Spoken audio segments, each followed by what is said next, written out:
원탁소리 사이트에 누가 어떤 분이 신기하다면서 영상을 하나 올려놓으셨어요. 보니까 누구죠? 최민수인가? 이 사람이 전생 이렇게 퇴행하는 걸 뭘 이렇게 했대요. 했더니 전생을 이렇게 레드선에서 전생을 했더니 최민식이 당신은 전생으로 왔습니다 하고 전생이 누굽니까? 그랬더니 하늘입니다, 바람입니다, 구름입니다 이래요. 그러지 말고 다시 한번 생각하지 말고 누굽니까? 그랬더니 존재 그 자체입니다 그래요. 그러다가 이제 생각을 내려놓고 이 사람이 이런 말 듣는 거 처음 들어본 거지. 전생 퇴행하는 사람이 그 표정이 뭐지? 이런 표정으로 뭐하는 애지? 이런 표정으로 다시 누굽니까? 그랬더니 신입니다 이런단 말이에요.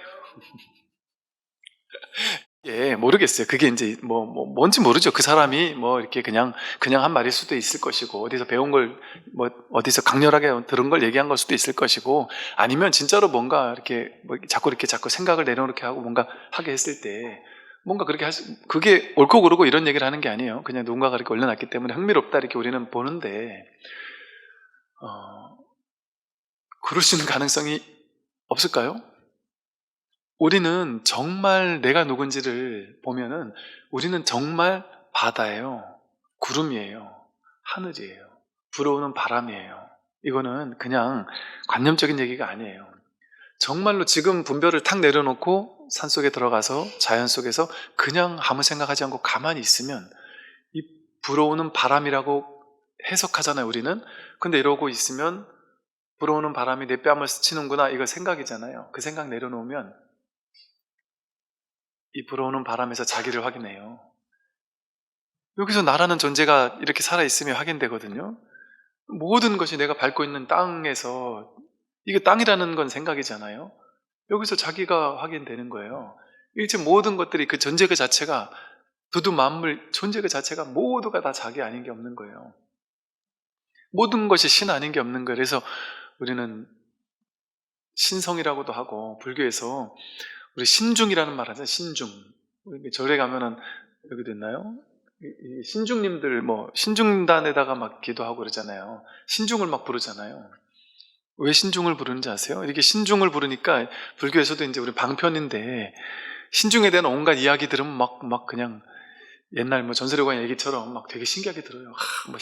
어떤 스님이 수행 중에 신중님을 만났다더라 하면서. 근데 그 신중이 뭐가 신중이겠어요? 신들의 무리라는 거잖아요. 무수히 많은 신들이라는 거잖아요.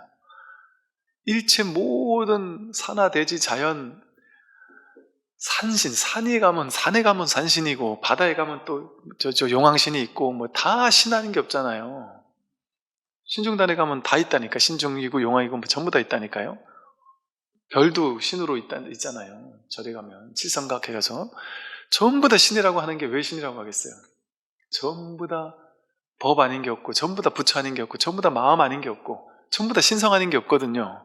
전부 다 신에서 나왔단 말이에요. 바다 위의 파도란 말이에요. 이게 파도가 별의 파도, 구름의 파도, 산신의 파도, 산의 파도, 물의 파도, 모든 전부 다 파도 아닌 게 없단 말이에요. 전부 다, 모든 파도는 전부 다 바다잖아요. 일체 모든 존재는 전부 다 신중이에요. 신 아닌 게 없어요. 자기가 신이에요. 자기가 부처고. 이게 하나의 진실이거든요. 이 하나의 진실은 복잡한 게 하나도 없어요. 이 진실을 깨어난다는 것은 이 분별을 하게 되면, 생각의 세계로 들어가면 우리가 모르는 것 투성이잖아요. 죽을 때까지 공부해도 다 모르잖아요. 그 성공할 수 있을까요? 못해요. 왜냐하면 너무 공부할 게 많기 때문에.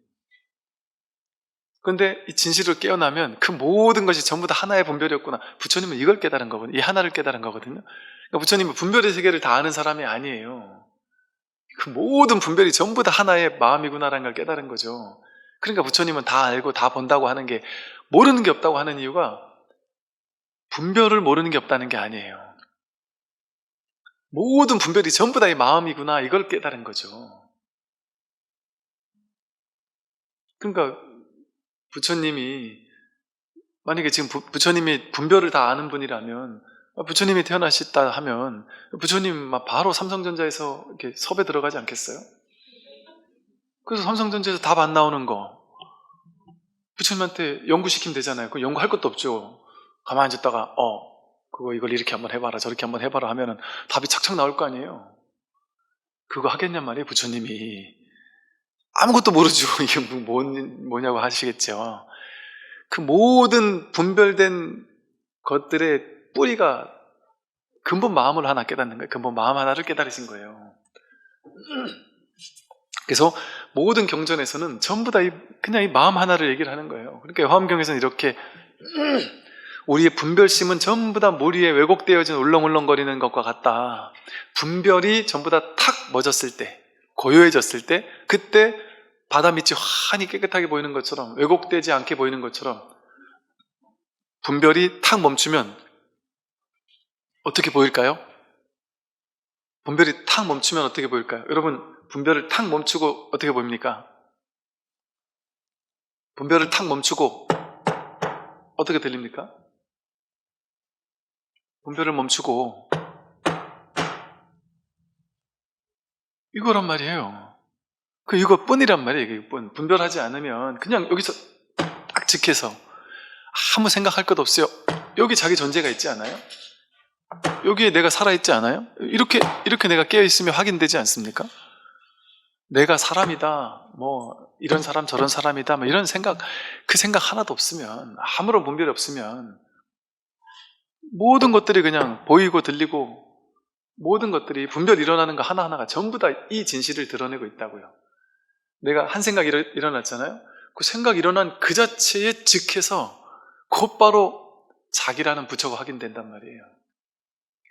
망상 일어나는 그게 부처라니까요. 그게 번뇌즉보리라고 하잖아요. 망상이 일어나는 거기서 망상을 보는 게 아니라 망상이 일어나는 그 일어남 사라짐의 그 일어남, 거기서 존재가 확인됩니다. 그래서 기틀이라는 말을 써요. 일기일회 한 기틀 이런 말을 쓰거든요. 한 기틀이라는 건 뭐냐면 선에서 기틀 이런 말을 쓰거든요. 한 기틀만 움직여도 법 아닌 게 없다 이런 말을 써요. 한 기틀이라는 게 작은 하나의 움직임만 있어도, 바람이 하나만 불어도, 내가 한 생각만 일으켜도, 손가락 하나만 까닥거려도 모든 것이 이 법이 100% 거기서 확인된다.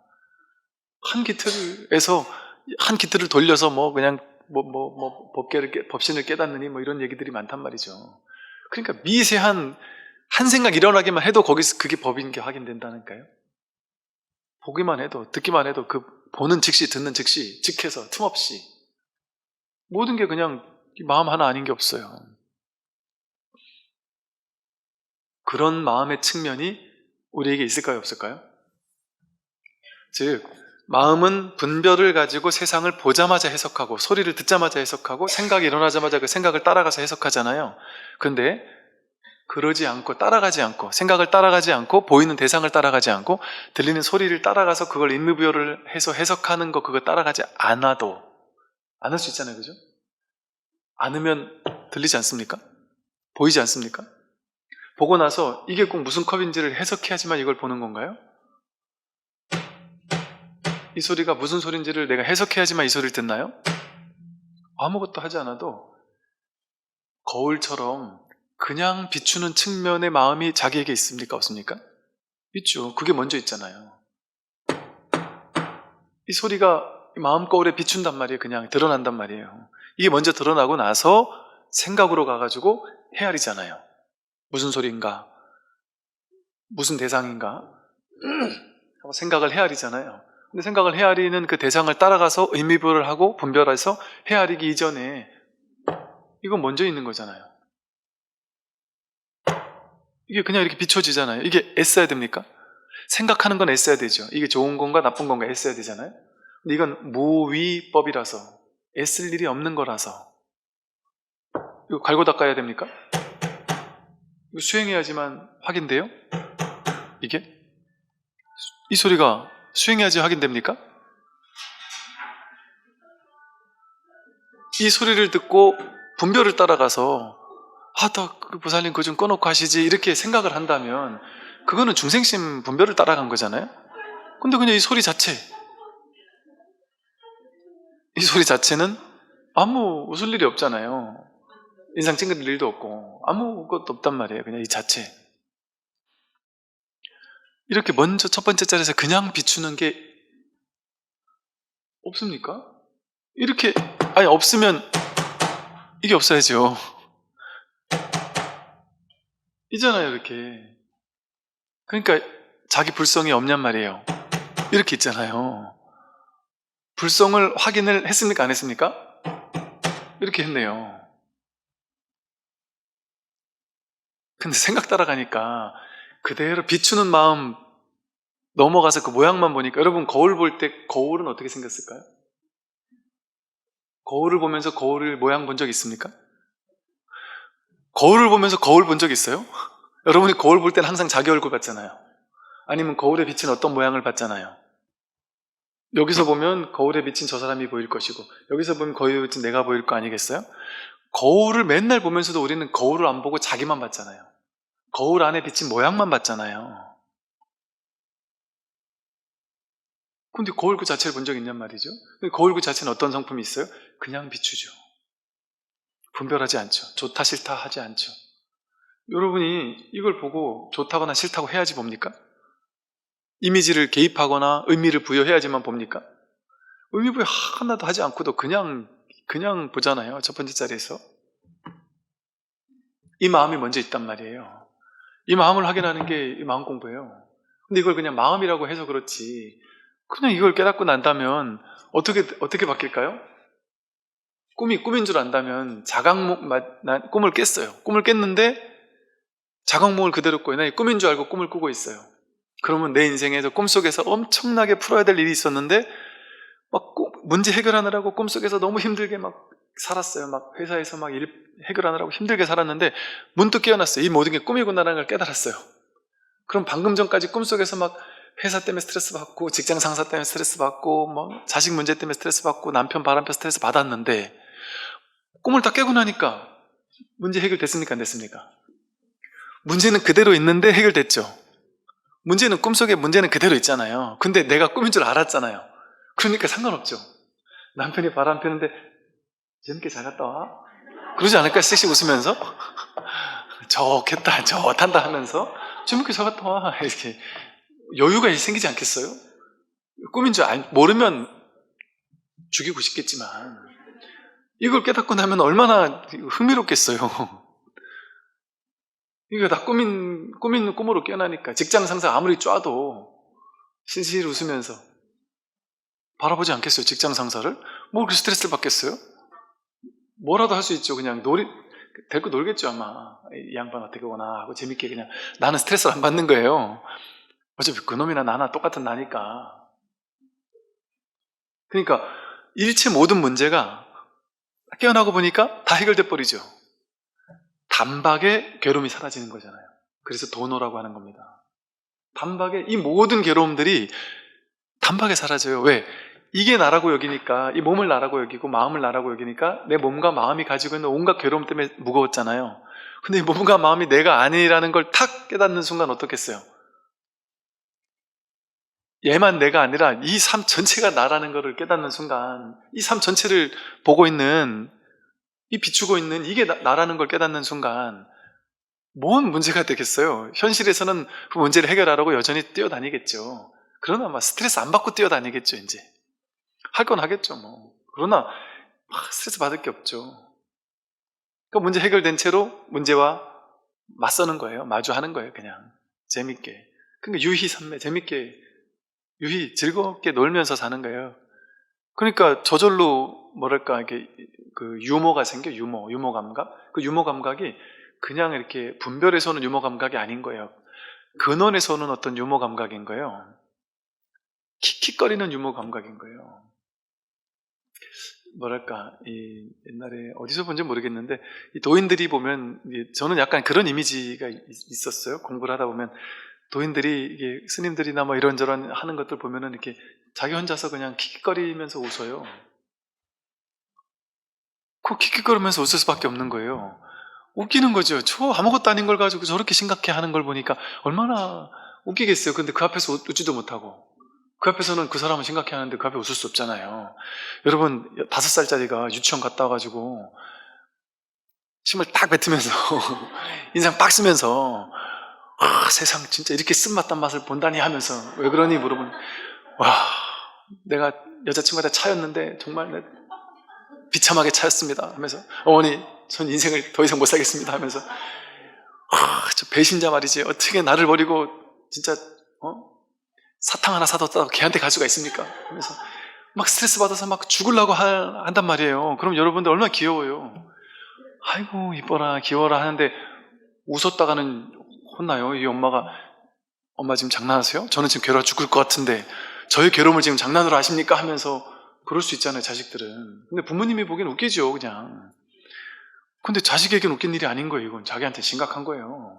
죽고 사는 문제인 거예요. 장병들이 여자친구 문제 때문에 죽고 싶다고 찾아온 애들이 있다니까요. 그럼 제가 그 앞에서 킥킥거려 웃으면 되겠습니까? 웃고 싶죠. 얘기 들어보면 진짜 웃을 일만이, 희한한 일들이 많아요.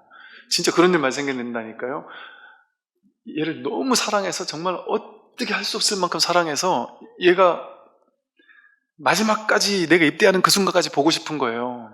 근데 입대하는 순간까지 보고 싶긴 한데 얘가 혼자 집에 가는 게 너무 두렵고 무섭대요. 너무 예쁘고 사랑스러우니까 얘가 논산까지 왔다가 서울까지 가는 동안 어떻게 누가 채갈까봐, 사고 날까봐 걱정, 근심, 두렵대요. 그래서 자기 친한 친구 남자애 같이 와가지고 잘 데려다줘라. 그리고 내가 3년 동안 얘가 딴 눈 안 팔게 나한테 실시간 보고를 해라. 그런데 그게 걔가 보고를 하겠어요? 남들 일은 다 보고하고 자기가 걔하고 연애하는 것만 보고를 안 한 거예요. 이거 되게 영화에 나오는 얘기잖아요. 저 몇 번 그런 경우 봤다니까요. 세상 믿을 놈 없는 거예요. 그럼 그 얘기를 듣고서 저는 너무 감탄사가 나와가지고, 와 진짜 그런 일이 정말 있단 말이야 하면서 웃다 말고, 그 표정을 보고서는 미안하다 웃을 수가 없어요. 너무 심각한 거예요. 걔를 죽이든 내가 죽든 하겠다는 그런 자세인 거예요. 야, 이걸 어떻게 얘기해야 될지를 모르겠더라고요. 본인은 거기 사로잡혀 있으니까 그 꿈속에 사로잡혀 있는 동안은 거기서 절대 못 깨어나오는 거예요. 이 세상 모든 것을 갖다 줘도, 돈 100억을 갖다 줘도 누굴 선택하려면 그 여인을 선택한다니까요. 한참 꽂혀 있을 때는 안 그러겠습니까? 꽂혀 있을 땐 돈을 선택하겠어요? 돈 따위를? 1000억이 와도 선택 안 한다니까요. 여러분 이제 머리가 좀 컸으니까 이제 사랑이라는 게 별거 없구나라는 걸 아니까 이제 1000억을 선택하겠죠. 근데 이제 20대 아무것도 모르는 순수한 애들은 돈 선택 안 한다니까요. 너무 결론이 너무 간단하게 나온다니까요. 그러니까 이 망상의 세계는 가지가지 하는 거예요, 진짜. 세상 사람들 진짜 가지가지 하죠. 웃기죠. 근데 본인은 이게 유머가 아닌 거예요. 심각해 죽겠는 거예요. 이건 웃을 수 없는 일인 거예요. 그러니 이 유희산매로 깨어날 수 있다면 남은 인생이 죽고 사는 일과 상관없이 얼마나 즐겁겠어요. 죽고 사는 일이 실제 있겠습니까? 죽고 사는 일이 실제 없단 말이에요. 이 삶 전체를 보고 있는, 비추고 있는 이 목격자는, 이 놈은 죽을 수가 없어요. 살 수도 없고 늙을 수도 없고 병들 수도 없고 남자도 아니고 여자도 아니고 이 몸 안에 있는 것도 아니고 밖에 있는 것도 아니고 털끝 하나 다칠 수가 없어요. 원자폭탄이 수만 개가 터져도 이 털끝 하나 훼손되지가 않아요. 오염되지가 않아요. 아무 걱정할 필요가 없어요. 하다못해 행성이 하나 날라와가지고 운석이 날라와서 지구가 폭파하더라도 상관없다니까요. 지구가 폭파해도 얘는 내가 아니에요. 얘는 죽든 살든 상관이 없는 거예요. 이 마음은 결코 폭파될 수 없는 거거든요.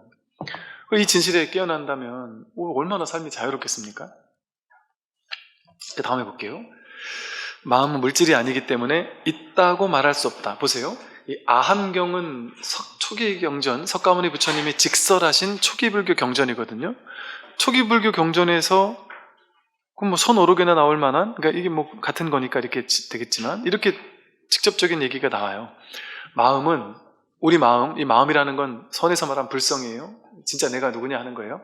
진짜 나는, 진짜 자기는, 진짜 마음은 물질이 아니기 때문에 있다고 말할 수 없다. 그런데 마음은 또 쉴 새 없이 활동하고 있으니 없다고도 말할 수 없어요. 우리가 바쁘게 마음을 쓰고 있지만 마음은 항상 텅 비어 있어요. 있다고 말할 수도 없어요. 그렇지만 우리의 마음이 텅 비어 있으나 항상 쓰고 있으니 마음이 없다고도 말할 수 없다.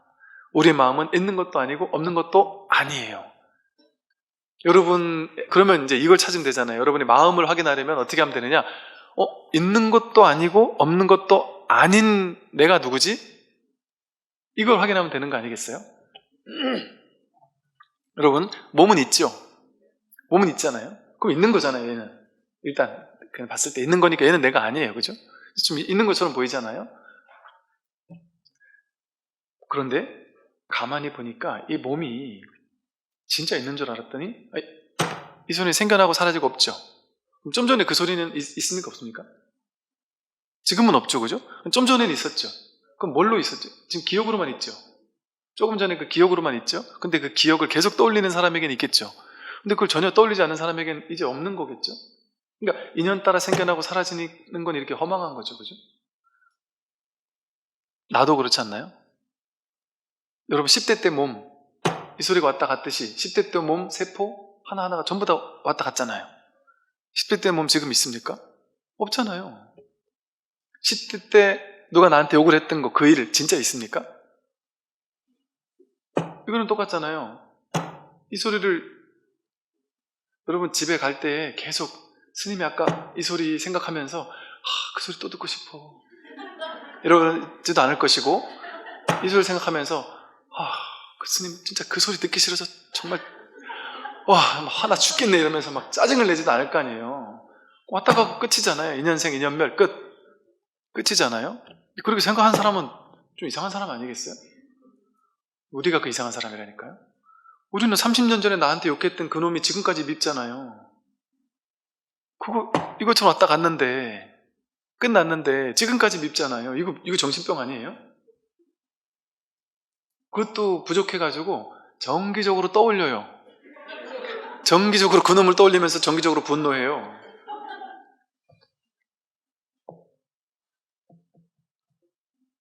저도 이제 전 법문할 때마다 이 생각이 나요. 평소엔 생각이 안 나는데 이 법문, 이런 법문 할 때마다 제가 대학교 때 너무 돈이 없어가지고 너무 힘들게 돈이 없을 때가 있었어요.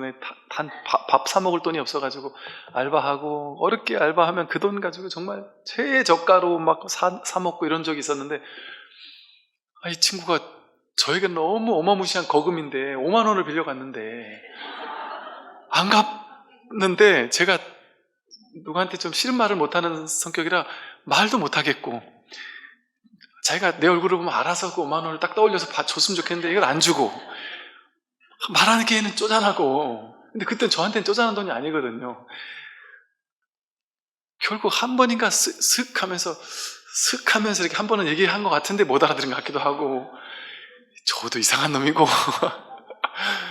그 지금까지 못 받았거든요. 근데 그게 이렇게 이런 얘기를 하다 보면은 그때 그 기억이 딱 떠올라요. 그러니까 인연이 탁 동하면 그냥 툭툭 올라온단 말이에요. 근데 그게 이제 10대 때만 해도 그 생각이 떠오를 때마다 화가 났어요. 그럼 지금 어디서 뭐 할까 이놈. 이게 이제 지금은 쉽게 말해 그게 뭐 중요한 돈도 아니고 그렇잖아요. 이런 것처럼 사람이 자동 반사적으로 자기가 옛날에 뭔가 엉어리졌던 게 있으면 나도 모르게 그냥 불쑥불쑥 올라온다니까요. 그래서 이게 실제인 것처럼 망상이 올라온다니까요. 그래서 나를 지배하는 거예요. 우리가 얼마나 과거에 얽매여 살아요? 지금을 못 살잖아요. 우리가 지금 선택하고 지금 행동하는 모든 것들이 전부 다 이미 지나간 과거에서 만들어진 경험을 가지고 지금을 보는 거거든요. 그러니까 지금을 사는 게 아니에요. 이미 지나가서 퇴색해버린 실제가 아닌 허상을 지금 투여해가지고 눈앞의 현실을 과거로서 바라보고 있는 것이거든요. 그럼 진짜 마음은 그렇게 오고 가는 게 진짜 마음이 아니에요. 그건 왔다 갔잖아요. 그럼 진짜가 아니죠. 그러면 진짜가 아닌 건 내려놔야죠. 그건 진짜가 아니거든요. 인연 따라 오고 가는 거지. 몸도 왔다 갔잖아요. 이런 기억도 왔다 갔잖아요. 감정도 왔다 갔잖아요. 생각도 왔다 가고 전부 다 왔다 가잖아요. 그런데 왔다가 간 것뿐이잖아요. 우리한테는. 그죠? 전부 다 왔다 간 것뿐이잖아요. 몸도 왔다 가고 마음도 왔다 갔단 말이에요. 돈도 왔다 가고 뭐 성격도 왔다 가고 다 왔다 갔단 말이에요. 그런데 여러분, 왔다 가지 않는 거 하나, 있는 것도 아니고 없는 것도 아닌 거 하나가 있어요. 뭐냐 하면, 여러분 보세요. 10대 때 내 몸도 왔다 가고 성격도 왔다 가고 개성도 왔다 가고 싹 다 왔다 가버렸는데, 여러분은 10대 때도 나잖아요. 지금도 나잖아요. 그때도 홍길동이라고 이름 붙이고 지금도 홍길동이라고 이름 붙이는데 그 이름만 지금 계속되는 게 아니잖아요. 여러분 마음의 어느 부분에서 느끼기에 그거 난데? 그 나가 지금까지 이렇게 있잖아요. 그 나가, 그죠? 외모도 바뀌고 뭐 다 바뀌었지만 그 나라고 할 만한 어떤 알맹이 하나는 지금이나 그때나 똑같은 게 하나 있잖아요. 그죠? 근데 그것이 몸은 아니잖아요. 몸은 왔다 갔으니까. 몸은 아니면 뭡니까 그게? 그 나라고 할 만한 거 있잖아요. 옛날에도 나라고 하고 항상 나라고 할 만한 그거는 몸은 아니잖아요. 성격도 아니잖아요. 개성도 아니잖아요. 그 몸은 뭡니까? 없진 않죠. 없진 않잖아요, 분명히. 그죠? 그 마음이 있으니까 이 소리를 듣고 좀 이걸 본단 말이에요. 이게 눈이 보거나 귀가 듣는 게 아니에요. 그게 있으니까 이렇게 여러분이 지금 이렇게 살아있잖아요. 그 나가 있으니까 이거 보는 나가 있잖아요. 여러분 없습니까? 여러분 있죠? 어떻게 있는 줄 알아요? 이렇게 아는 거지. 이 몸을 보고 아는 게 아니죠. 이건 왔다 가는 거니까. 그러면 이걸 아는 그게 나잖아요. 그게 옛날에도 있었고 지금도 갓난아기 때도 이거 알았다고요. 배우지 않아도 배운 게 갓난아기 때랑 지금이랑 똑같은 게 뭐가 있어요? 갓난아기 때랑 지금이랑 몸은 다 달라졌죠. 성격도 달라졌죠. 다 달라졌잖아요. 그런데 갓난아기 때도 이거 알죠? 갓난아기도 이거 비추죠. 지금 우리도 이거 비추잖아요. 그건 똑같잖아요. 근데 그게 어디 있어요? 위치를 찾을 수 없죠. 모양이 있습니까? 그게 나라고 할 만한 거잖아요. 그게 마음이라고 할 만한 거잖아요. 근데 이거는 없다고 하려니 이렇게 있어요. 있다고 하려니 찾을 수 있습니까? 몸 안에서 찾을 수 있나요? 어디서 찾을 거예요? 찾을 길이 없잖아요. 여기서 딱 말하는 그대로 아니에요? 쉴 새 없이 활동하고 있어요. 이렇게 보고 듣고 맛보고 냄새 맡고 생각하고 활동하는 걸 보면 내가 있잖아요. 그러니 활동하고 있으니 없다고 말할 수도 없어요. 근데 항상 텅 비어 있어요. 이 나는 텅 비어 있지 않나요? 이걸 뭐라고 나라고 할 수 없잖아요. 모양이 있어요? 크기가 있어요? 근데 내가 없진 않아요. 없진 않잖아요. 이게 있는 것 같기도 하고 없는 것 같기도 하지 않나요? 있다거나 없다라는 말로 이걸 규정할 수 있습니까? 없잖아요. 이게 지금 감이 오고 있는 상황인가요? 아니면 제가 그냥 혼자서 얘기를 하고 지금 전혀 교감이 안 되고 있는 상황인 건가요? 감이 와요? 네. 이게 진짜 자기예요. 반야심경에서 말하는 조견, 오온, 개공, 도일제고, 오온, 몸과 마음, 몸, 느낌, 생각, 의지, 의식, 이게 내가 아니고 이게 내가 아니에요. 그러니까 이거는 있다라고도 할 수 없고 없다라고도 할 수 없으니까 이걸 말할 때는 유무, 중도로 말할 수밖에 없어요. 있는 것도 아니고 없는 것도 아니다. 있거나 없는 것도 아니고 그렇다고 아예 없다고 할 수 있는 것도 아니고 하면서 없다라는 논리로밖에 말할 수가 없어요. 이것이다라고 할 수 있을 만한 게 없단 말이에요. 없으니까 그냥 무엇이든 이것이다라고 하는 거예요. 이것이다라고도 할 수 있고 모든 게 이거 아닌 게 없으니까. 그러니 자기 안에 있는 이 마음, 있는 것도 아니고 없는 것도 아닌 이 마음, 그 마음을 확인하는 게 이 공부예요. 그 다음에 이제 중도 관련된 부분인데요. 사랑이 있는 곳에 걱정이 생기고 사랑이 있는 곳에 두려움이 생긴다. 그러므로 사랑하지 않으면 걱정도 두려움도 없다. 사랑은 미움의 뿌리이다. 사랑하는 사람을 만들지 말고 미워하는 사람도 만들지 말라. 사랑하는 사람은 못 만나서 괴롭고 미워하는 사람은 만나서 괴롭다. 여기서 이제 사랑이라는 것은 뭐 동체대비심의 그런 자비심 같은 그런 사랑이 아니라 애착을 말하는 거예요. 애착. 사랑해서 좋아서 사랑 진짜 좋아 죽겠는 거 있잖아요. 좋은데 좋다 나쁘다 분별한 다음에 좋은 거를 애착하는 단계, 막 사랑하고 애착하는 거,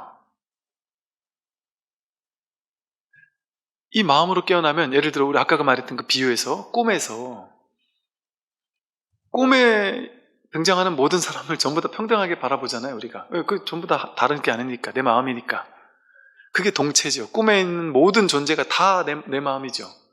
같은 몸이잖아요. 그러니까 이 꿈에 등장하는 모든 것을 전부 다 나라고 할 수 있잖아요. 그래서 법신이라고 그래요. 온 우주법계 전체가 내 몸이다.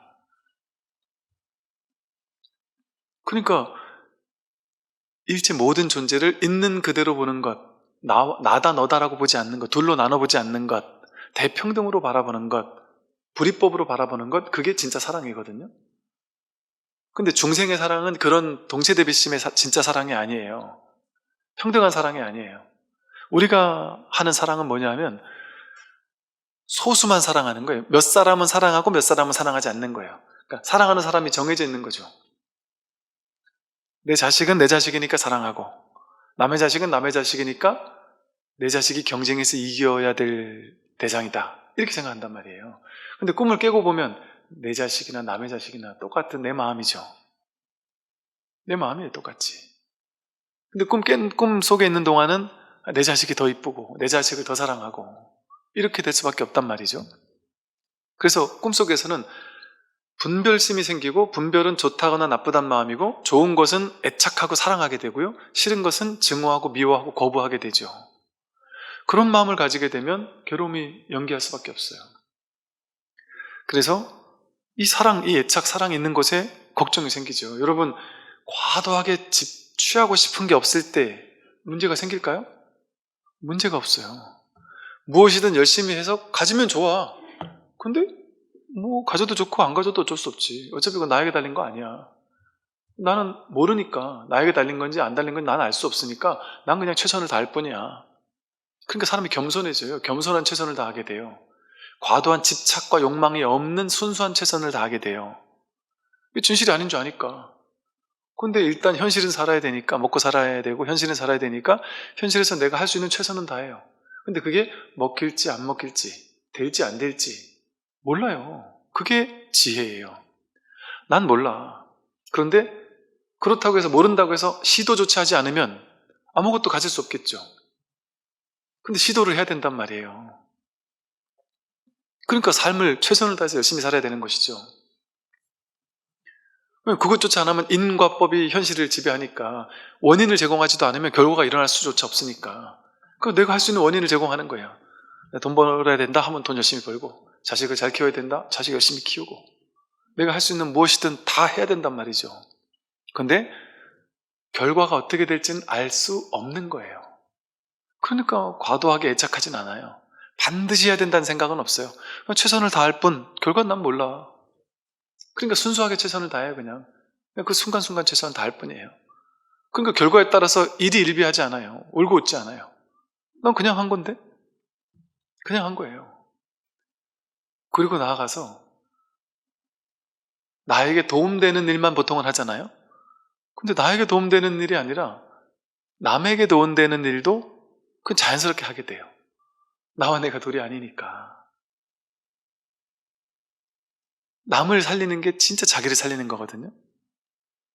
타인을 구제하는 것이 진짜 자기를 구제하는 거고, 근데 그것을 타인에게 도움 주는 것도 과도한 욕심으로, 집착으로 도움 주면 그건 오히려 지혜롭지 못한 거예요. 근데 세상을 구하고자 하는 많은 사람들이, 뭐 사회운동하는 사람이나 뭐 사회복지하는 사람이나 이런 많은 사람들이 과도한 집착을 가지고 하게 되면 어리석은 일을 하게 되기가 쉬워요. 뭐 사회복지하는 사람들이 예를 들어, 이거는 명분 있는 일이잖아요. 이 세상 사람들 누구에게 말해도 이건 명분 있는 일이잖아요. 그러니까 나는 훌륭한 일을 해, 나는 이렇게 복 짓는 일을 해, 열심히 하면 좋단 말이에요, 자신이 하는 것에 대해서. 근데 이걸 상을 가지고 나는 이렇게 열심히 하는데 이 세상 사람들은 왜 이렇게 좋은 걸 안 하는 거야? 나는 내 재산 이렇게 막 갖다 기부하고 후원하고 하는데 남들은 왜 안 하는 거야? 그래서 남들을 나쁘게 생각하고 자기를 좋게 생각한다든지, 그건 분별이잖아요. 분별을 가지고 지금 자기는 옳다 그르다라는 그 분별을 탁 해서 취하고 버리고 하는 게임을 하고 있는 거, 분별의 망상을 부리고 있는 거거든요. 그건 자기가 하는 것으로 끝이에요, 거기서. 그리고 타인을 돕고 싶다, 막 힘들고 괴로운 사람들 돕고 싶다. 그럼 내가 할 수 있는 만큼 최선을 다해 돕는 것까지 하겠다 하는 게 진짜 지혜로운 사람이에요. 그런데 내 능력도 안 되는데 더 많은 걸 해야 된다고 생각하고 집착하고 더 많이 못해서 괴롭다고 생각하고 반드시 해야 된다고 집착하니까 남들이 기부 안 하는 게 화가 나는 거예요. 남들이 기부만 하면 나는 더 많은 사람을 구할 수 있는데 이 나쁜 놈들이 왜 기부를 안 하지? 하면서 세상 사람들이 미워지기도 할 수 있단 말이에요. 근데 그 진실일까요? 이 꿈의 세계에서 이게 다 하나의 꿈이란 말이에요. 그러니까 그것도 집착이라니까요. 무조건 내가 모든 사람을 다 구제해야 돼. 이게 어리석은 망상이에요. 그것도. 그 생각하면 그 사람은 죽을 때까지 괴로울 수밖에 없어요. 그거 평생 이루어질 수도 없고. 그러니까 사회복지를 하지 말라는 게 아니라 사회복지 할 때는 내가 최선을 다해서 한다. 내가 마음 내서 한다. 좋은 일이니까 한다. 나는 최선을 다해 할 수 있는 만큼 한다. 끝. 더 못해서 괴롭다 이런 마음은 없단 말이에요. 인연 따라 할 수 있는 만큼 한다. 남들 욕하는 마음도 없단 말이에요. 그게 자유로운 거 아니겠어요? 그 어떻게 자기가 다 하려고 해요? 그러려면 이제 이런 얘기를 하는 사람이 있다니까요. 스님, 너무 이기적입니다. 그래서 왜 그러냐 했더니 스님 진짜 팔자 좋은 지신하고 앉아 계시네요. 뭐 이러면서 왜 그러세요? 그랬더니 보아하니 절에 오는 신도님들도 먹고 살만한 사람들 같고 스님도 먹고 살만한 것 같고 그러니까 먹고 살만한 사람들끼리 모여가지고 좋은 얘기는 해쌓고 전부 다 짜증나게 보입니다. 이러면서 전부 다 위선자처럼 보입니다. 전부 다 나쁜 놈들처럼 보입니다. 그래서 왜요? 그랬더니 막 분노가 가득 쌓여 있어요. 그러면서 왜요? 그랬더니 지금 아프리카의 사람들 죽어가고 있는데 그걸 외면하면서 자기가 마음 공부하겠다고 그거 팔자 좋은 소리 아닙니까? 그렇게 생각하면서 분노한단 말이에요. 그거를 돕지 않는 거에 대해서 막 화를 낸단 말이죠. 어리석은 사람이에요. 그 옛날 저것과 비슷하잖아요. 옛날에 스님들 중에 이렇게 사회운동 하다가 막 감옥 들어가고 막 이러다가 사회가 안 바뀌는 거에 분노하다가 막 내가 화가 나가 내가 먼저 죽겠어요. 그러다가 이 마음 공부하느라고 출가한 스님들 계시거든요. 그분들이 출가하고 나니까 그 옛날 같이 운동하던 사람들이 이제 변절했다 이런다는 거예요. 근데 그 스님은 변절한 게 아닌 거예요. 내가 나 하나, 내 마음의 분노 하나 조복받지 못하고 구제하지 못하는데 내가 어떻게 세상을 구제해? 내가 어떻게 이 나라를 구제해? 나 하나 구제하지 못하는데 나를 살리는 게 이 세상을 살리는 거예요. 심청정, 국토청정이에요. 내 마음을 청정하게 하는 게 국토를 청정하게 하는 일이에요. 근데 이 말을 이걸 어떻게 알아듣겠습니까? 이 말이 어떻게 들릴 수 있겠어요? 법에서는 그런 거거든요. 그러니까 석가모니 부처님이 출가한 게 자기 개인적인 이기심이라고 생각해요. 나라를 버리면서 자기 개인의 안위를 위해서 출가했다. 그런 겁니까? 그런 게 아니에요. 그러면 그렇게 하는 사람이 얼마나 많았겠어요, 인류의 역사 속에? 근데 인류 역사가 그럼 지금 아름다운 세계로 바뀌었습니까? 가난한 사람은, 왜 가난한 사람이 있는지 아세요? 부자와 가난은 둘이 아니에요. 당연히 있는 거예요. 부자가 있으면 가난이 있는 거예요. 행복한 사람이 불행한 사람과 둘이 아니에요. 행복한 사람이 있으니까 불행한 사람이 있는 거거든요. 불행한 사람만 다 없애면은 될 것 같고 나쁜 놈들만 다 없애면 될 것 같은 생각, 이거는 폭력이에요. 무조건 가난한 사람은 다 구제해야지만 절대적으로 되라는 생각도 폭력이에요. 우리는 선악을 둘로 나누어가지고 악은 싹 버려야 되고 선은 다 가져야 돼 이렇게 생각한단 말이에요. 폭력이에요. 그런 생각 속에서 우리는 진실이야, 우리는 진리야, 너희들은 진리가 아니지? 그러니까 종교전쟁을 일으켜서 죽여도 돼. 이것과 뭐가 달라요? 선악을 둘로 나뉘면 그런 어리석은 일을 벌이게 된다니까요. 나쁜 거는 다 없애버려야 된다고 생각해요. 나쁘니까. 아닙니다. 좋은 게 있으므로 나쁜 게 있어요. 착한 사람이 있으므로 나쁜 사람이 있어요. 착한 사람과 나쁜 사람은 둘이 아니에요. 나쁜 사람을 죽이면 착한 사람까지 죽이게 돼요. 연기적으로 연결되어 있어요. 근데 우리는 취사간택이 너무 익숙해 있으니까 세상을 좋게 바꾸기 위해서 나쁜 건 싹 없애고 좋은 것만 있어야 된다고 생각해요. 그게 폭력적인 거예요. 그럼 나쁜 사람도 다 걷어내야 되게요? 나쁜 사람들 싹 없애버려야 되게요? 어떻게든 그 사람들이 전부 다 잘 살 수 있도록 해줘야 되나요? 지구 환경은 부족한데 어떻게 이 80억 인구가 전부 다 풍요롭게 살 수가 있겠어요? 또 그럴 수 있다 할지라도 사람은 아직 깨닫지 못하는 동안은 욕망과 욕심을 가지고 사는데 모두의 욕심을 어떻게 다 충족시킬 수가 있겠어요? 불가능한 일이에요. 그리고 그거를 이 현실 세계를 그렇게 바꿔야 할 수 있는 만큼은 최선을 다해서 노력을 하는 것까지만 하면 된단 말이에요. 최선을 다해서 나에게 주어진 사명, 내가 할 수 있는 만큼 하면 된단 말이에요. 그러니까 자괴감을 느낄 필요는 없어요. 차라리 여러분, 야, 내가 한 달에 10,000원, 20,000원, 뭐 50,000원 돕는다고 그게 뭔 큰 도움이 되겠어. 그러니까 어차피 그 뭐 10,000원, 20,000원 돕는다고 뭔 큰 도움이 되겠어 하고 안 하잖아요. 어차피 도움 안 될 거니까. 그게 어리석은 생각이라니까요. 내가 다 해야 된다는 망상이 있으니까 그런 거예요. 다 해야 되는 게 아니고요. 마음을 내는 게 중요한 거예요. 나는 마음을 내는 사람이다. 나는 낸다. 이게 중요한 거예요. 많은 돈을 반드시 기부해야 되는 게 아니에요.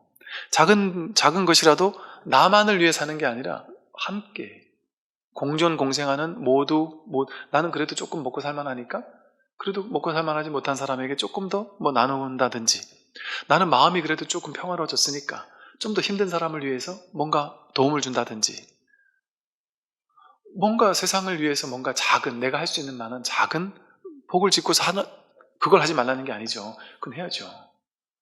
아무리 작은 거라도 반드시 실천해야 되거든요. 왜냐하면 아무리 작은 것이 그것이 씨앗이 되어가지고 점점 더 큰 선이 되고 복이 되기 때문에 그래요. 그러니까 다 하지도 못할 바에는 내가 아예 안 하고 말지, 이게 어리석은 생각이에요. 다 할 수 없어요, 원래가. 그러니까 내가 할 수 있는 만큼만 하는 게 진실이에요. 그 제가 예를 들어 절에 보시하는 사람들한테도 쓸데없이 무리하게 보시하지 마세요 이래요. 괜히 그날 법문에 꽂혀가지고, 이런 분들 계세요. 괜히 그날 법문 너무 좋았다고 막 그날 법문에 꽂혀가지고 갑자기 막 그냥 팍 해가지고 막 거액을 예를 들어 막 보시랬다. 그러면서 며칠 지나고 나니까 이게 막 괴로운 거예요. 막 그냥 내가 그때 미쳤지. 그럴 만한 일은 굳이 하지 말라는 거죠. 내가 소화될 만큼 하라는 거야. 자기가 소화할 수 있을 만큼. 아무런 별로 큰 문제 없을 만큼. 나 이 정도면 뭐 쿨하게 아무 문제 없어, 내 인생에. 난 그냥 계속 기분 좋을 거야. 이렇게 하면 된단 말이죠. 그러니까 저한테 어떤 분이 상담 왔다니까요. 스님한테 땅을 기부를 했대요. 그땐 좋은 마음으로 했대요. 근데 땅값이 갑자기 확 올라버리니까 생각이 달라지는 거예요. 그 스님한테 달라니까 또 그 스님도 막 뭐 어떻게 얘기를 잘해가지고 뭐 준다 해든지 아니면 뭐 절 하느라고 어려웠으면 야 반이라도 주든지 하면 되는데 안 준다 해놓으니까 제가 어떻게 됩니까? 이랬단 말이에요. 줬으면 그냥 딱 잊어버릴 수 있을 만큼만 주면 돼요. 딱 잊어버려야지 그게 준 거지. 뭐 주고 나서 본래 내 게 없잖아요. 2년 따라 나한테 왔다가 가문 간 거지. 그게 어떻게 내 거예요. 가문 간 거. 여러분 10대 때 여러분 모험 있잖아요. 다 빠져나갔잖아요. 지금 다른 몸으로 바뀌었잖아요. 그 몸 될 겁니까? 찾아갈 겁니까? 그 몸 애지중지하러 찾아갈 건가요? 옛날에 출가한 스님이 자꾸 막 옛날 여자친구를 그리워하면서 막 편지를 쓰면서 그걸 큰 스님한테 걸린 거예요. 그래서 큰 스님이 그걸 보고서는 야, 너 이렇게까지 그 편지 하나를 애지중지하면서 막 안고 살 것 같으면은 야, 차라리 그 여자친구의 몸에 뭐 예를 들어 가장 좋아 몸을 어떻게 좀 일부를 갖다가 발라래 차라리. 그럼 계속 보고 있으면 되잖아. 그랬더니 그게 어떻게 돼요? 그랬더니 뭐 머리카락을 잘라서 달라릴까요? 그랬더니 아니 그러지 말고 여자친구한테 똥을 싸가지고 이렇게 포장해서 보내라고 그래. 그래서 여자친구 보고 싶을 때마다 그 여자친구 아니야. 여자친구 몸에서 나온 거 아니야. 그렇게 얘기를 했다는 거예요. 도대체 뭐가 그 사람의 실체일까요? 그래서 우리가 이제 이건 과도하게요. 사랑하는 사람 만들어야죠. 미워하는 사람도 있죠. 당연히 어떻게 없을 수가 있어요. 우리가 성형문자가 아닌데. 그리고 아니다 싶은 사람은 딱 거리를 둘 줄도 알고. 그러니까 여러분 받아들임 자꾸 오해하셔가지고 나쁜 사람도 어쩔 수 없이 그냥 다 무조건 뭐 이렇게 하는 게 아니에요. 취사간택 잘 하셔야 돼요. 버릴 건 버리고 취할 건 취해야 돼요. 그러니까 이거죠. 부처님이 3번, 4번. 이건 상징이에요. 3번, 4번은 상징이에요. 이 말은 뭐냐면 버릴 건 버리고 취할 건 취해라 이 소리예요. 해야 될 건 해야 되고 하지 말을 건 하지 말아라 이 소리란 말이에요. 그게 경전에 나와요. 해야 될 것은 반드시 해라. 하지 말아야 될 것은 반드시 하지 말아라 이런단 말이에요. 취사간택을 반드시 잘하라는 거예요. 그런데 우리 인생에는 버리고 싶고 버리고 싶어서 아무리 버려도 안 버려지는 게 있잖아요. 자식이 아무리 마음에 안 들어도 버릴 수가 없잖아요. 바꾸고 싶어 죽겠는데 바꾸려고 해도 안 바꿔질 수 있잖아요. 그거 버릴 수 없잖아요. 그럼 있는 그대로 인정해야 된다 이 말이지, 허용해야 된다 이 말이지. 그걸 바꾸려는 노력도 하지 말거나 이런 게 아니죠. 그 취사간택을 하는 거예요. 그러나 해도 안 됐을 때는 안 되는 인연을 또 받아들일 줄 알아야 된다 이거죠. 어차피 안 된다면 그거 함께 살아가는 방법, 그걸 허용하는 지혜가 있어야 된다는 그런 얘기죠. 그래서 사랑하는 사람, 사랑하는 것, 과도하게 애착하는 것도 만들지 않고 과도하게 미워하는 것도 만들지 않게 되면 괴로울 게 없어요. 여여해지죠. 무엇을 보든 한결같아지죠. 네, 오늘 여기까지 말씀드리겠습니다. 선물하십시오.